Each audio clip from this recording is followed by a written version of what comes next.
C'est du jamais vu. Les policiers ont de nouveau manifesté hier soir. C'est la 3e fois cette semaine. Malgré les concertations promises par Bernard Cazeneuve hier, de nouveaux rassemblements nocturnes ont eu lieu, comme ici à Paris, place de la République, ou encore à Marseille, sur le Vieux-Port. Des agents en colère qui expriment leur ras-le-bol face aux agressions dont ils font l'objet. Mais ces manifestations spontanées expriment aussi la défiance grandissante des policiers envers leurs syndicats. Cette mobilisation, en dehors de tout cadre officiel, est inédite et révélatrice d'un malaise profond. Mélanie Favreau, David Madège, Adrien Cadorel et nos correspondants en région. Nouvelle nuit blanche pour une colère noire. Si des centaines de fonctionnaires ont à nouveau battu le pavé hier soir partout en France, les organisations syndicales, elles, en ont pris pour leur grade. On veut que ça bouge. On en a marre. Les syndicats sont à la solde du gouvernement, de droite ou de gauche. On en a marre. On a des gens qui sont venus négocier pour nous au ministère.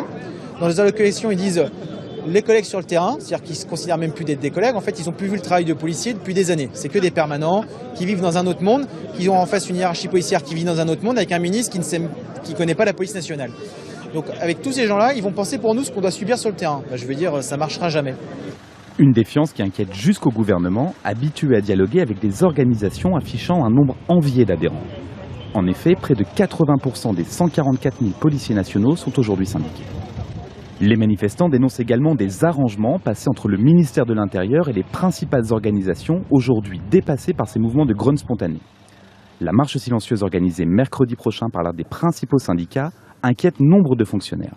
Les premières remontées que j'ai aujourd'hui de mes collègues de terrain, c'est qu'ils ne veulent pas de ce rassemblement parce qu'ils estiment que combien même ils s'organiseraient sans affichage syndical, sans banderole, lancé par l'appel d'une organisation syndicale ou d'une autre, pour eux, dans leur esprit, c'est de la récupération, ils n'en veulent pas. Reste à savoir si la grogne actuelle se traduira dans le temps, mais également dans les urnes, lors des prochaines élections professionnelles prévues début 2018.